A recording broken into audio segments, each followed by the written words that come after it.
दोस्तों आज की इस वीडियो में हम रॉबर्ट फ्रॉस्ट से रिलेटेड टॉप 20 प्रीवियस ईयर में पूछे गए एग्जामिनर के द्वारा जो क्वेश्चंस हैं वो लेकर आए हैं। हर एक क्वेश्चन बहुत ज्यादा इंपॉर्टेंट है आपके एग्जाम के पर्सपेक्टिव से, तो एक भी क्वेश्चन को मिस नहीं करना है। तो चलिए शुरू करते हैं। तो हेलो दोस्तों, मैं हूं गौरव और आप देख रहे हैं अपना यूट्यूब चैनल टीचिंग बाय गौरव सर। आज की हमारी इस वीडियो का पहला क्वेश्चन और अब तक का 21वां क्वेश्चन। पिछले क्वेश्चन की वीडियो अगर आपने नहीं देखी है, लिंक उनका डिस्क्रिप्शन में दे रखा है, या प्ले लिस्ट में जाकर हर एक पर्टिकुलर राइटर के पर्टिकुलर प्रीवियस ईयर में पूछे गए इंपॉर्टेंट क्वेश्चन की वीडियो को देख सकते हैं। तो पहला क्वेश्चन इस वीडियो का, who wrote the following well known lines, the woods are lovely dark and deep and have promises to keep. निम्नलिखित प्रसिद्ध पंक्तियां किसने लिखी हैं? जंगल सुंदर, अंधेरे और गहरे हैं और मुझे वादे निभाने हैं। पीजीटी 2000 में ये क्वेश्चन आया। ए विटमैन, बी एमरसन, सी फ्रॉस्ट या डी फॉकनर। चलिए देख लेते हैं करेक्ट आंसर क्या होगा। जो करेक्ट आंसर हो जाएगा वो हो जाएगा option C, Robert Frost. These line are the part of a poem titled stopping by birds on a snowy evening by Robert Frost in 1922। ये पंक्तियां 1922 में रॉबर्ट फ्रॉस्ट द्वारा stopping by birds on a snowy evening, ये जो work है, ये जो कविता है, इसका जो है हिस्सा है या इससे ली गई। चलिए बढ़ते हैं अगले क्वेश्चन पर। नेक्स्ट हमारा क्वेश्चन है, Robert Frost favourite figure of speech was. Robert Frost का जो पसंदीदा अलंकार है वो कौन सा था? पीजीटी 2013 के एग्जाम में क्वेश्चन आया है। ए सिमिली, बी मेटोनिमी, सी ऑक्सीमोरन या डी सिनेक्डकी। चलिए देख लेते हैं करेक्ट आंसर क्या होगा। जो करेक्ट आंसर हो जाएगा वो हो जाएगा option D, synecdoche. Robert Frost favourite figure of speech was synecdoche because he loved figure of speech in which a part stood for the whole।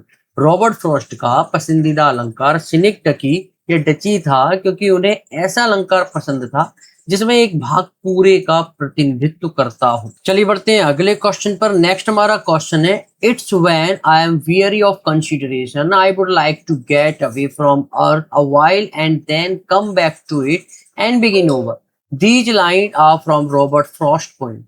यह तब होता है जब मैं सोच विचार से थक जाता हूँ, मैं कुछ देर के लिए पृथ्वी से दूर जाना चाहूंगा और फिर वापस आकर फिर से शुरू करूंगा। ये पंक्तियां रॉबर्ट फ्रॉस्ट की किस कविता से ली गई हैं? आरपीएससी पीजीटी 2016 के एग्जाम में क्वेश्चन आया है। A birches, B after apple picking, C two tramps at mud time या डी मैंडिंग बॉल। चलिए देख लेते हैं करेक्ट आंसर क्या होगा। जो करेक्ट आंसर हो जाएगा वो हो जाएगा option A, birches. The above line have been taken from Robert Frost poem birches. It was collected in Frost third collection of poetry mountain interval. उपयुक्त पंक्तियां रॉबर्ट फ्रॉस्ट की कविता बर्चिस से ली गई है। इसे फ्रॉस्ट के तीसरे कविता संग्रह माउंटेन इंटरवल में संकलित किया गया था। चलिए बढ़ते हैं अगले क्वेश्चन पर। How many times did Robert Frost got Pulitzer prize. Robert Frost को कितनी बार पुलित्जर पुरस्कार मिला था? पीजीटी 2002 और 2005 में एक क्वेश्चन आया है। A1, B2, C3 या D4। चलिए देख लेते हैं करेक्ट आंसर क्या होगा। जो करेक्ट आंसर हो जाएगा वो हो जाएगा option D4। Robert Frost got Pulitzer prize for 4 of his works including New Hampshire and collected point. Robert Frost को उनके 4 कार्यों के लिए पुलित्जर पुरस्कार मिला, जिसमें न्यू हैम्पशायर और कलेक्टेड पॉइंट भी शामिल है। चलिए बढ़ते हैं अगले क्वेश्चन पर। Who is the author of A Mask of Mercy? A Mask of Mercy जो वर्क है, इसके लेखक कौन है? पीजीटी 2002 में एक क्वेश्चन आया है। A Robert Frost, B Ernest Hemingway, C D H Lawrence या डी जीवी शॉ। चलिए देख लेते हैं करेक्ट आंसर क्या होगा। जो करेक्ट आंसर हो जाएगा वो हो जाएगा option A, Robert Frost. A mask of mercy जो 1947 में आया था bye Robert Frost based on the biblical story of Juna the profit. A mask of mercy 1947 में जो आया था रॉबर्ट फ्रॉस्ट द्वारा पैगंबर जोनाह की बाइबल कहानी पर आधारित है। चलिए बढ़ते हैं अगले क्वेश्चन पर। Who uttered these words? I guess I am not a nature poet. I have written only 2 poems without a human being in them। ये शब्द कौन कहता है? मुझे लगता है कि मैं प्रकृति का कवि नहीं हूं, मैंने केवल 2 कविताएं लिखी हैं जिसमें कोई इंसान नहीं है। पीजीटी 2002 में एक क्वेश्चन आया है। ए वर्ड्सवर्थ, बी कीट्स, सी फ्रॉस्ट या डी विटमैन। चलिए देख लेते हैं करेक्ट आंसर क्या होगा। जो करेक्ट आंसर हो जाएगा वो हो जाएगा option C, Robert Frost. These word are uttered by Robert Frost. ये जो शब्द है रॉबर्ट फ्रॉस्ट द्वारा कहे गए हैं। चलिए बढ़ते हैं अगले क्वेश्चन पर। The middle name of Robert Frost is. Robert Frost का मध्य नाम, मिडिल नेम क्या है? पीजीटी 2011 के एग्जाम में क्वेश्चन आया। A Charles, B Lee, C John या डी ऑगस्टस। चलिए देख लेते हैं करेक्ट आंसर क्या होगा। जो करेक्ट आंसर हो जाएगा वो हो जाएगा option B, Lee. Robert Lee Frost was an American author whose middle name is Lee। His father wanted to name his son after general ली।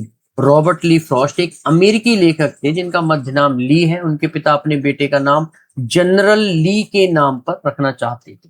चलिए बढ़ते हैं अगले क्वेश्चन पर। Which American president invited Robert Frost to recite at his inauguration ceremony. किस अमेरिकी राष्ट्रपति ने Robert Frost को अपने उद्घाटन समारोह में कविता पाठ करने के लिए आमंत्रित किया था? पीजीटी 2011 के एग्जाम में क्वेश्चन आया, ए जॉनसन, बी निक्सन, सी रूजवेल्ट या डी कैनेडी। चलिए देख लेते हैं करेक्ट आंसर क्या होगा। जो करेक्ट आंसर हो जाएगा वो हो जाएगा option D Kennedy. American president John Kennedy invited Robert Frost to recite at his inauguration ceremony where Frost read his poem the gift outright. अमेरिकी राष्ट्रपति जॉन कैनेडी ने रॉबर्ट फ्रॉस्ट को अपने उद्घाटन समारोह में पाठ करने के लिए आमंत्रित किया, जहां फ्रॉस्ट ने अपनी कविता द गिफ्ट आउटराइट पढ़ी थी। चलिए बढ़ते हैं अगले क्वेश्चन पर। According to Robert Frost, what is the right place for love? Robert Frost के अनुसार प्यार के लिए सही जगह क्या है? पीजीटी 2011 के एग्जाम में क्वेश्चन आया, ए हेवन, बी अर्थ, सी एडन या डी पैराडाइज। चलिए देख लेते हैं करेक्ट आंसर क्या होगा। जो करेक्ट आंसर हो जाएगा वो हो जाएगा option B earth. According to Robert Frost, earth is the right place for love. Robert Frost के अनुसार पृथ्वी प्यार के लिए बिल्कुल सही जगह है। चलिए बढ़ते हैं अगले क्वेश्चन पर। When was Robert Frost born? Robert Frost का जन्म कब हुआ था? पीजीटी 2009 में ये क्वेश्चन आया है, ए 1874, बी 1963, सी 1706 या डी 1790। चलिए देख लेते हैं करेक्ट आंसर क्या होगा। जो करेक्ट आंसर हो जाएगा वो हो जाएगा option A 1874। Robert Frost was an American poet born on 26 March 1874। Robert Frost एक अमेरिकी कवि थे जिनका जन्म 26 मार्च 1874 को हुआ था। चलिए बढ़ते हैं अगले क्वेश्चन पर। From which poem of Robert Frost are following lines taken? They click upon themselves as the breeze rises and turn many colored। Robert Frost की किस कविता से निम्नलिखित पंक्तियां ली गई हैं? जैसे ही हवा उठती है वे खुद पर क्लिक करते हैं और कई रंगों में बदल जाते हैं। पीजीटी 2009 के एग्जाम में क्वेश्चन आया, ए birches, B after apple picking, सी मेंडिंग बॉल या D the road not taken. चलिए देख लेते हैं करेक्ट आंसर क्या होगा। जो करेक्ट आंसर हो जाएगा वो हो जाएगा option A birches. This line are taken from the Robert Frost poem birches. It was collected in Frost third collection of poetry mountain interval published in 1916। ये पंक्तियां रॉबर्ट फ्रॉस्ट की कविता बर्चिस से ली गई हैं। इसे 1916 में प्रकाशित फ्रॉस्ट के तीसरे कविता संग्रह माउंटेन इंटरवल में संकलित किया गया था। चलिए बढ़ते हैं अगले क्वेश्चन पर। Who among the Indian politician was inspired by the following lines? The woods are lovely dark and deep but I have promises to keep. भारतीय राजनेताओं में से कौन सा निम्नलिखित पंक्तियों से प्रेरित था? जंगल सुंदर अंधेरे और गहरे हैं लेकिन मुझे वादे निभाने। पीजीटी 2009 में एक क्वेश्चन आया है, ए Pandit Jawaharlal Nehru, B doctor Rajendra Prasad, C M के गांधी या डी डॉक्टर एस राधाकृष्णन। चलिए देख लेते हैं करेक्ट आंसर क्या होगा। जो करेक्ट आंसर हो जाएगा वो हो जाएगा option A Pandit Jawaharlal Nehru. Pandit Jawaharlal Nehru was inspired by the following line from Robert Frost poem stopping by boats on a snowy evening published in 1923।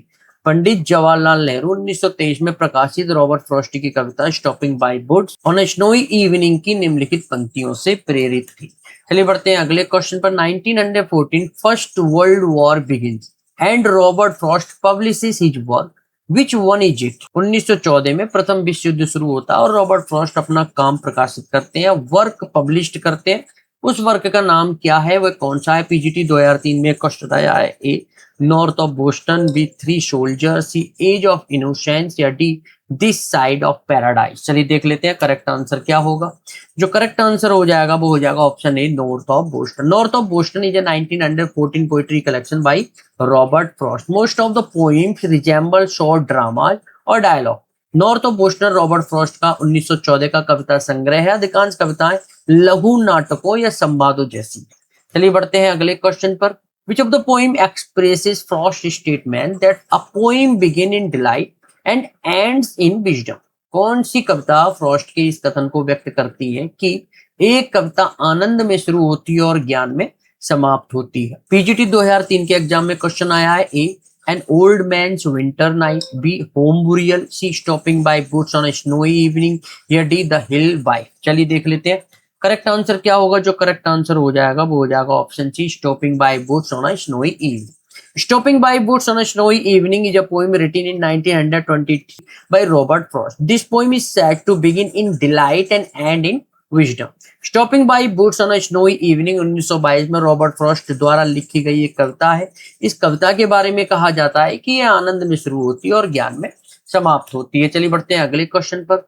Who of the following has written Earth the right place for love? निम्नलिखित में से किसने लिखा है पृथ्वी प्यार के लिए सही जगह? RPSC assistant professor 2020 second shift के एग्जाम में क्वेश्चन आया है। A Walt Whitman, B Robert Frost, C Hemingway या डी फॉकनर। चलिए देख लेते हैं करेक्ट आंसर क्या होगा। जो करेक्ट आंसर हो जाएगा वो हो जाएगा option B Robert Frost. Robert Frost has written these line which is taken from the poem birches. Robert Frost ने पंक्तियां लिखी हैं जो बर्चिस नाम की कविता से ली गई हैं। चलिए बढ़ते हैं अगले क्वेश्चन पर। And miles to go before I sleep, and miles to go before I sleep, in which poem of Robert Frost do the above lines occur? सोने से पहले मीलों तक जाना है, मुझे सोने से पहले मीलों तक चलना। उपयुक्त पंक्तियां रॉबर्ट फ्रॉस्ट की किस कविता से ली गई है? यूपीपीजीटी 2004 और 2013 के एग्जाम में क्वेश्चन आया है। A mending ball, B birches, C stopping by boots on a snowy evening, D the road not taken. चलिए देख लेते हैं करेक्ट आंसर क्या होगा। जो करेक्ट आंसर हो जाएगा वो हो जाएगा option C stopping by boots on a snowy evening.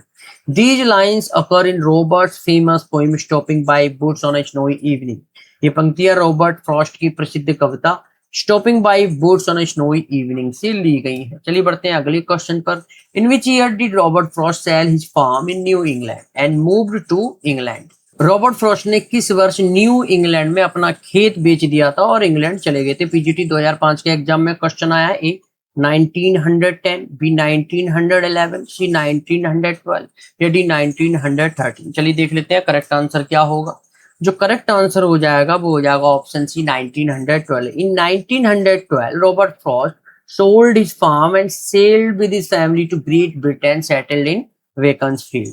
1912 में रॉबर्ट फ्रॉस्ट ने अपना खेत बेच दिया था और अपने परिवार के साथ ग्रेट ब्रिटेन चले गए थे और बेकन्सफील्ड में बस गए। चलिए बढ़ते हैं अगले क्वेश्चन पर। Which epithet can not be applied to Robert Frost poetry?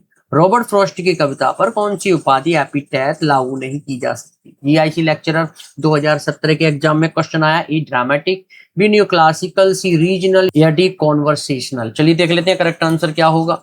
जो करेक्ट आंसर हो जाएगा वो हो जाएगा option B new classical. New classical epithet can not be applied to Robert Frost poetry.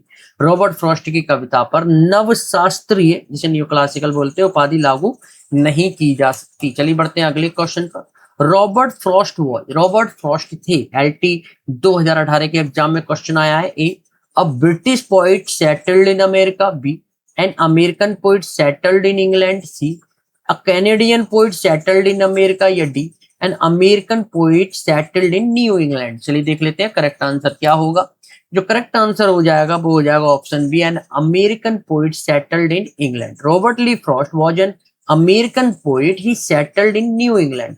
Robert Lee Frost एक अमेरिकी कवि थे, वह न्यू इंग्लैंड में जाकर बस गई थी। चलिए बढ़ते हैं इस वीडियो के अंतिम क्वेश्चन पर। Good fences make good neighbour, this line occur in which poem of Frost? जो अच्छी बाड़ मतलब जो दायरे होते हैं, जो फेंसेस होते हैं, वो अच्छे पड़ोसियों को बनाती है। ये पंक्ति फ्रॉस्ट की किस कविता में देखने के लिए मिलती है? पीजीटी 2005 और 2010 में रिपीट कर करके एग्जामिनर ने एक क्वेश्चन पूछा है। इंपोर्टेंस आप समझ सकते हैं। A birches, B mending ball, C road not taken या D two tramp in mud time. चलिए देख लेते हैं करेक्ट आंसर क्या होगा। जो करेक्ट आंसर हो जाएगा वो हो जाएगा option B mending ball. Good fences make good neighbours occur in Robert Frost mending ball. अच्छी बाड़ यानी कि जो बांध देते हैं, जो फेंसेस होते हैं, वो अच्छे पड़ोसियों को बनाती है। रॉबर्ट फ्रॉस्ट का जो वर्क है मेंडिंग बॉल, उससे ली गई है। तो इस तरीके से दोस्तों हमने रॉबर्ट फ्रॉस्ट से रिलेटेड टॉप 20 प्रीवियस ईयर में पूछे गए इंपॉर्टेंट क्वेश्चंस को कवर कर लिया है। आशा करता हूँ ये वीडियो आज आपके लिए हेल्पफुल और इन्फॉर्मेटिव रही होगी। तब भी अगर कोई कंसर्न या प्रॉब्लम आपको फेस हो रही है तो नीचे मुझे कमेंट बॉक्स में कमेंट करके बता सकते हैं। अगली वीडियो में दोबारा से मुलाकात करते हैं। तब तक के लिए thanks for watching this video.